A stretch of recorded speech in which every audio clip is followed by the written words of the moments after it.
Assalamualaikum warahmatullahi wabarakatuh. Perkenalkan, nama saya Wilham Kamal Faiz dengan NIM 2052132. Sebelumnya mohon yang terhormat kepada Bapak Edi Karyono selaku dosen pengampu dosen mata kuliah manajemen retail dan jasa. Saya akan mempresentasikan tugas UAS tentang manajemen retail dan usaha. Perusahaan saya ambil itu adalah perusahaan Goto. Oke, kemudian di sini ada profil usaha tentang perusahaan Goto. Yang pertama adalah suatu perusahaan yang bergerak di bidang jasa, di mana Goto ini merupakan singkatan dari Gojek dan Tokopedia. Karena gabungan dari Gojek dan Tokopedia pada tahun 2014 lalu. Kemudian ini perusahaan yang ekosistem di bidang digital dan basis teknologi informasi di Indonesia yang dibentuk sebagai penggabungan antara Gojek dan Tokopedia. Perusahaan ini didirikan oleh Bapak Nadiem Makarim. Goto bermula sebagai perusahaan yang menyediakan layanan transportasi daring dengan nama Badan Hukum PT Aplikasi Layanan Bangsa yang menggunakan nama Gojek. Perusahaan kemudian berubah menjadi Goto karena merger setelah bergabungnya Tokopedia yang merupakan salah satu lokal pasar daring terbesar di Indonesia pada tahun 2021 pada 17 Mei 2021. Tokopedia dan Gojek mengumumkan resmi menggabungkan diri dan masuk kepada jasa layanan. Seperti yang kita ketahui, Goto itu ada dua perusahaan, yaitu Gojek dan Tokopedia. Dan kita tahu bahwa Gojek itu memiliki layanan tentang roda 2 seperti Gojek, roda 4 Gokar, GoFood, GoSend, dan lokal pasar Tokopedia. GoPay juga ada. Dan salah satu sponsor terbesar di pusat Indonesia adalah Goto sendiri, dan pada tanggal 11 April 2022 sebanyak 452 triliun. Analisis waktu pemasaran. PT Gojek merupakan strategi segmentasi manajemen pemasaran yang didasarkan pada karakteristik konsumen, geografis, dan respon konsumen. Dalam konteks segmentasi karakteristik konsumen, Gojek mengadopsi pendekatan demografis dan sosioekonomi dengan mengelompokkan pasar umumnya ke dalam segmen karyawan, masyarakat umum, serta mahasiswa dan pelajar. Secara geografis, fokus pada operasional Gojek terutama di bidang kawasan Jakarta sebagai titik awal berdirinya Gojek, dengan rencana ekspansi ke kota lain yang dianggap efektif. Dalam segmen geografis, Gojek menargetkan konsumen dengan cara penekanan pada gaya hidup. Upaya ini diperkuat dengan pemberian promo diskon melalui penggunaan GoPay. Dan selanjutnya ada program pemasaran jasa, di mana dalam Goto ini ada pemasaran digital, strategi pemasaran digital yang agresif termasuk iklan online. Terus yang kedua ada promo dan diskon, dan seperti contohnya yaitu penggunaan diskon di GoPay. Terus selanjutnya ada program kemitraan. Ini untuk memperluas jangkauan layanan Gojek dan memberikan keuntungan tambahan kepada pelanggan melalui program promo dan kolaborasi. Selanjutnya ada relationship marketing. Yang pertama ada program loyalitas pengguna, umpan balik dan evaluasi pelanggan. Kemudian ada personalisasi pelayanan dan dukungan pelanggan yang efisien.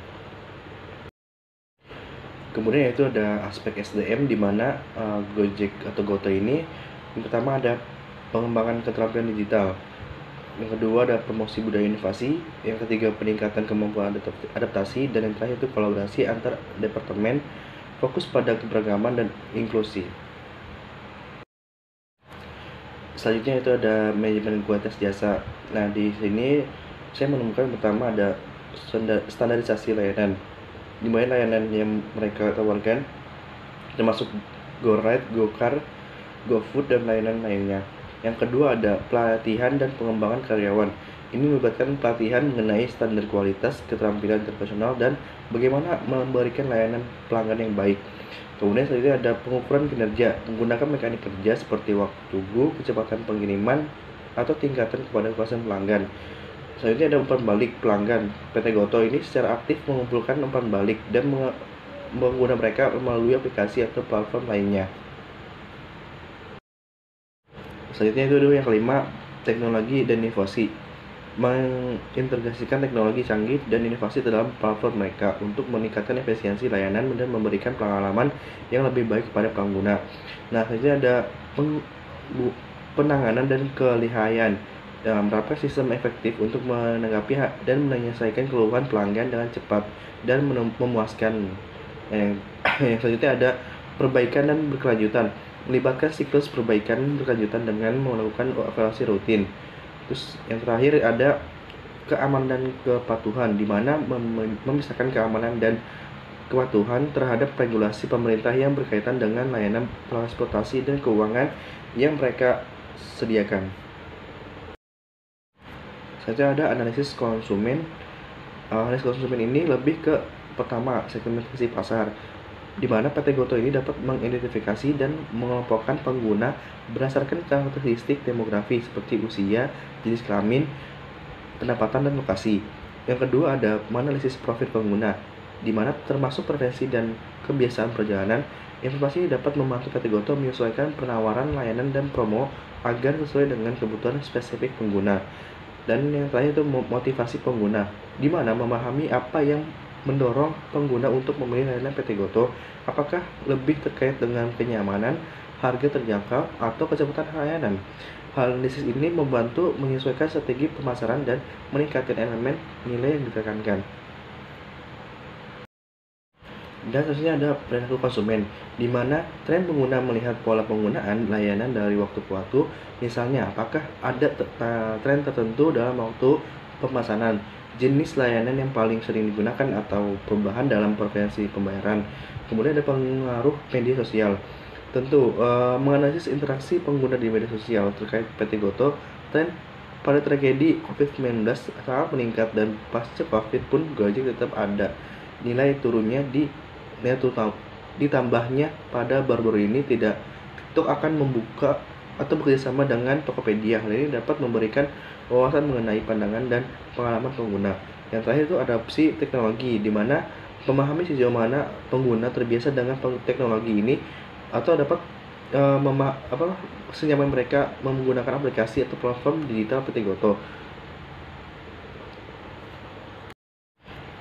Ini adalah merupakan dokumentasi dari kepuasan pelanggan, di mana PT Gojek dan Tokopedia di Play Store, dan rata-rata mereka sangat puas. Walaupun memang ada beberapa yang tidak puas karena beberapa fitur yang mereka belum pahami, serta masih ada perbaikan dalam aplikasi Gojek tersebut.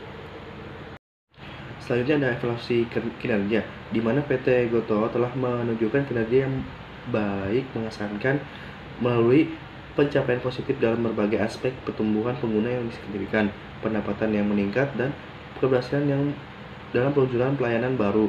Menunjukkan indikator kesuksesan finansial perusahaan, tingkat kepuasan pelanggan yang baik, penggunaan teknologi dengan inovasi yang efektif, serta dukungan pelanggan yang responsif turut menyumbang pada kesuksesan PT Gotoh. Dan melakukan ekspansi ke wilayah baru juga mencerminkan pertumbuhan dan keberlangsungan bisnis. Selaras dengan eksplorasi ke wilayah baru, aspek-aspek sosial keterlibatan dalam kegiatan CSR menunjukkan tanggung jawab sosial perusahaan secara keseluruhan. PT Gotoh terus menunjukkan komitmen terhadap inovasi, kualitas layanan, dan dampak positif, mengubah posisinya sebagai pemimpin di industri layanan, transportasi, dan teknologi Indonesia. Yang terakhir itu kesimpulan. Dalam kesimpulan, PT Gotoh ini adalah merupakan perusahaan yang sistem digital berbasis teknologinya yang lahir dari hubungan antara Gojek dan Tokopedia. Sebagai pemimpin dari industri digital Indonesia, perusahaan ini menyediakan berbagai layanan, termasuk transportasi seperti Gojek, Gokar, terus digital lainnya, pengiriman, dan lainnya. Dan bisnis ini menggunakan secara yang luas, penggunaan yang luas. Gotoh memainkan peran kunci dalam ekosistem layanan digital di negara ini. Dalam analisis lingkungan, pemasaran perusahaan menerapkan segmentasi manajemen pemasaran berdasarkan karakteristik konsumen, psikografis, dan respon konsumen.